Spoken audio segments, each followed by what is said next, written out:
The Vanishing room. It started with a single knock. Jason had just moved into his new apartment, a cozy but slightly outdated unit in a century-old building downtown. The landlord had warned him about the occasional creaks and groans of the place, blaming it on old pipes and shifting wood. Jason didn't mind. He was too thrilled to finally have his own space. But on his first night, he heard it. A knock. Soft, rhythmic, coming from the wall behind his bed. He pressed his ear against the cold plaster. Silence. Then, just as he turned away, knock, knock, knock. The sound was coming from inside the wall. Jason laughed nervously. Probably the neighbors. But as the days passed, the knocking continued, always at odd hours, always behind the same wall. He asked the landlord about the apartment next door, but the answer sent chills down his spine. That unit's been empty for years, the old man said. That night, the knocking grew louder. Jason recorded it on his phone, determined to prove it was real. When he played it back, he expected to hear the dull thuds, but what he heard instead made his blood run cold. A whisper, faint barely there. Help me. Jason's hands trembled. He played the audio again. Help me. Heart pounding. He grabbed a hammer. If someone was trapped behind the wall, he had to help. He struck the plaster, breaking through. Dust filled the air. He reached inside, nothing but emptiness. And then, his fingers brushed against something. A doorknob. Jason's breath caught in his throat. A door inside the wall? He gripped the handle and twisted. It opened smoothly, revealing a dark, untouched room. His phone flashlight illuminated the space. A bed, a dresser, a mirror covered in dust, and in the center of the room, a chair, and a figure sitting in it. A woman, emaciated, her hollow eyes staring at him. Her mouth opened, but no words came out. Jason stumbled back, his breath caught in his chest. He turned to run, but suddenly the door slammed shut.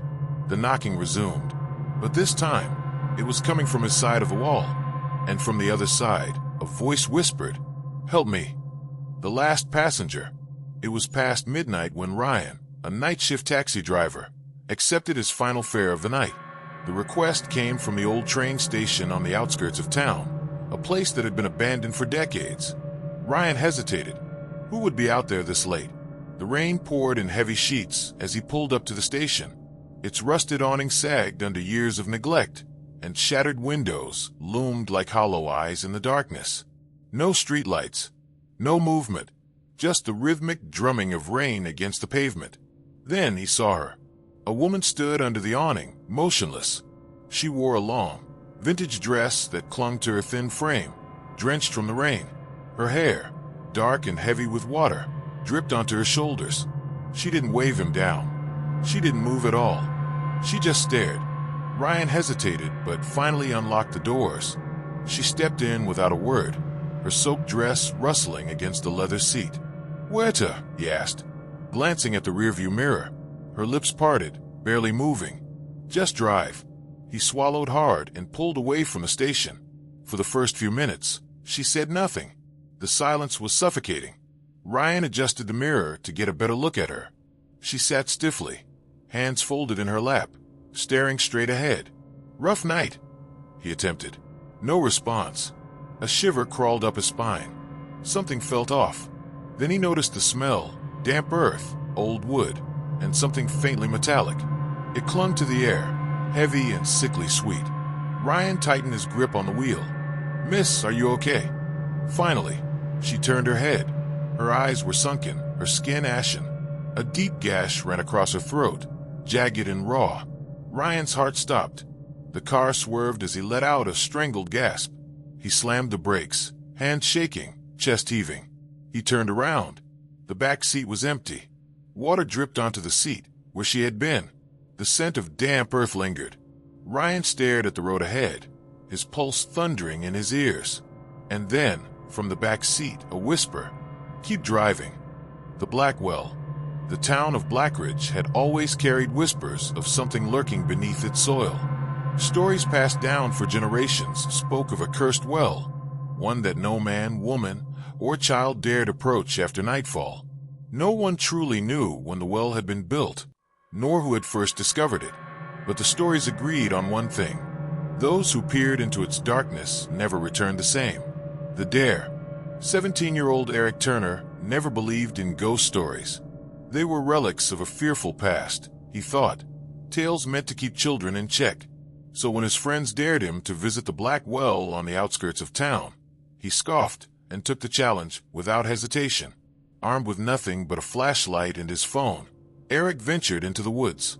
The closer he got, the more the air seemed to thicken, the usual sounds of chirping insects and rustling leaves vanishing into an oppressive silence. Then he saw it, the well, ancient and cracked, standing like a forgotten monument in the clearing. Its stone rim was covered in moss, and its opening was a yawning abyss of pure blackness. Eric hesitated, the stories echoing in his mind despite his skepticism.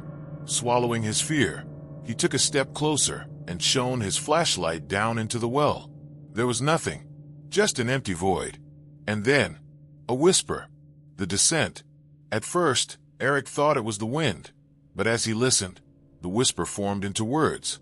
"Help me." The voice was faint, desperate. Eric's stomach twisted. Someone was trapped down there? He leaned further over the well, shining his light deeper. Then something moved. A shape, pale and emaciated, scuttled against the well's walls like an insect. Too wide, hollow eyes locked onto Eric's, and a grin unnatural, stretching far beyond human limits, spread across its face. The thing whispered again. "Come closer." Eric stumbled backward, his breath coming in ragged gasps. His legs refused to work properly, his body frozen in place as the creature began to ascend. Its fingers, elongated, sharp, scraped against the stone walls, producing a sound that made Eric's skin crawl. He turned to run, but the moment he did, the whispering stopped, and the voice came from behind him. "Leaving so soon." The return. The next morning, Eric's parents found him outside their house, standing motionless, staring into the sky with unblinking eyes. His clothes were damp with morning dew, his lips pale and cracked. He wouldn't speak, wouldn't move unless guided. Doctors found no sign of injury, but Eric was no longer Eric. His friends tried to talk to him, tried to remind him of who he was, but the boy they knew was gone.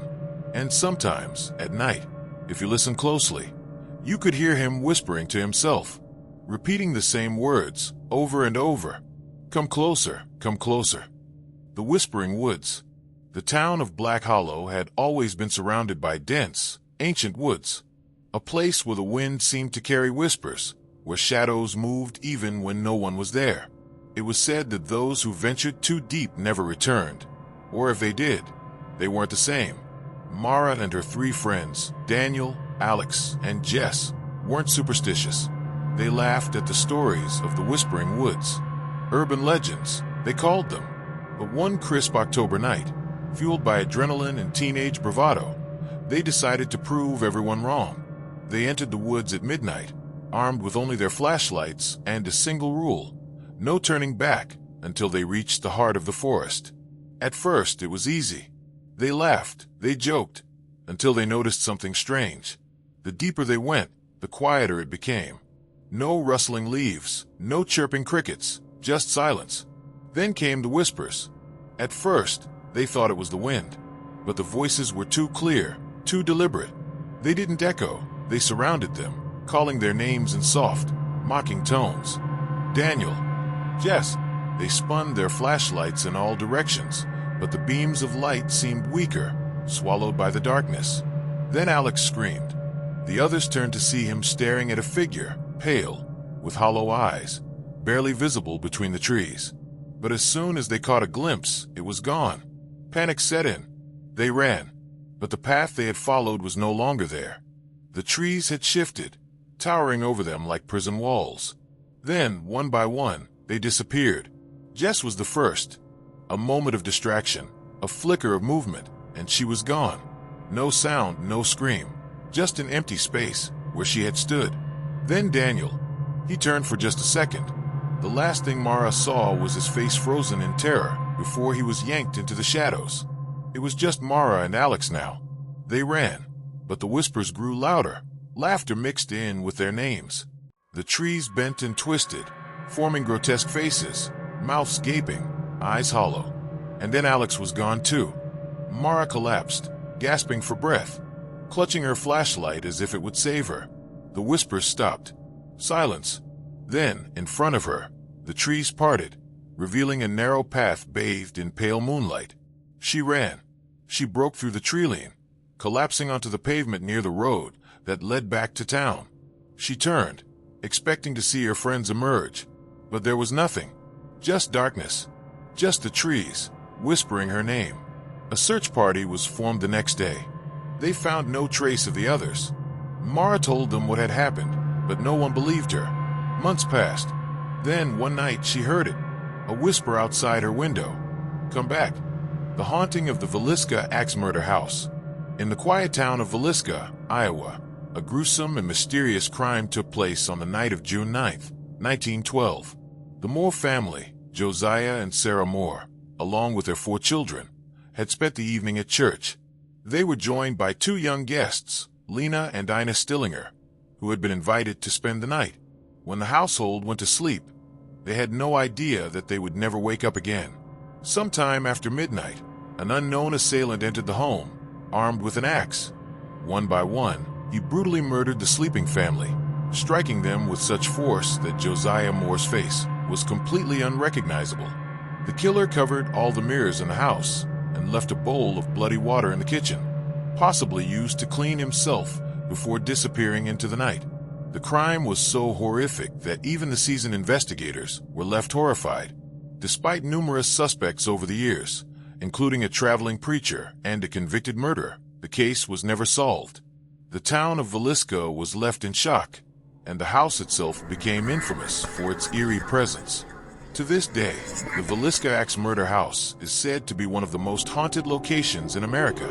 Visitors report hearing children's laughter, unexplained footsteps, and objects moving on their own. Some even claim to have seen shadowy figures lurking in the rooms where the murders took place. Paranormal investigators have captured eerie EVPs, electronic voice phenomena, and documented strange occurrences.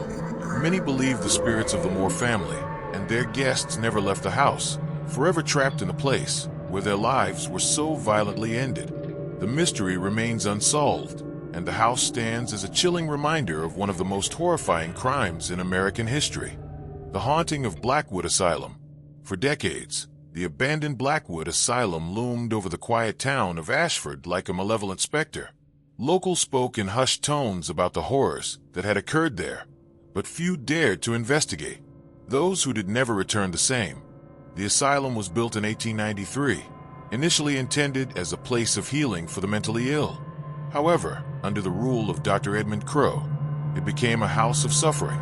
Dr. Crowe was a man obsessed with the idea of purging insanity through brutal and archaic methods, lobotomies, electroshock therapy, ice baths, and isolation chambers. The worst of all was the silent ward, where patients were locked away, forgotten by the world. Many perished there, their cries never reaching human ears. By the time authorities intervened in 1947, it was too late. Hundreds of patients had perished under Crowe's care, their bodies unceremoniously buried in unmarked graves behind the asylum. The doctor himself disappeared, his body never found. Some believed he fled, while others whispered that the spirits of his victims had dragged him into the abyss. The asylum was shut down and left to rot, but the horrors within refused to die. In 1986, a group of 5 college students, Alex, Jamie, Rebecca, Daniel, and Claire, decided to spend the night in Blackwood Asylum. They were skeptics, thrill-seekers who believed the ghost stories were nothing more than local legend. Armed with flashlights and a tape recorder, they ventured inside, laughing at the peeling wallpaper, rusted gurneys, and overturned wheelchairs. Their laughter died when the temperature dropped suddenly. A whisper, barely audible, slithered through the darkness. "Help us." Rebecca clutched Daniel's arm. "Did you hear that?" They all had. The group pressed on, nervous energy crackling between them. In the silent ward, Jamie dared Alex to open one of the old cell doors. With a smirk, he obliged, stepping into the darkness beyond. The door slammed shut behind him. Frantic, they pounded on the door, but it wouldn't budge. From within, Alex's screams echoed, raw, agonized, inhuman. Then silence. The door creaked open on its own. The room was empty. Alex was gone. Panic set in. They ran, twisting through the endless, decaying corridors. Shadows moved in the corners of their vision, whispers growing into a deafening chorus of agony and despair. Rebecca tripped, and when Daniel bent to help her, he let out a strangled cry. A pair of translucent hands dragged her into the floor, as if the rotting wood had turned to liquid. Her screams faded into the ether. She was gone. Claire sobbed uncontrollably, clinging to Jamie and Daniel as they stumbled toward the exit. The walls seemed to close in, the very building shifting around them, trapping them in its nightmarish embrace. Then they saw him. Dr. Edmund Crowe, or what remained of him, stood at the end of the hallway. His decayed face was twisted into an eternal grin, his skeletal fingers clenching rusted surgical tools.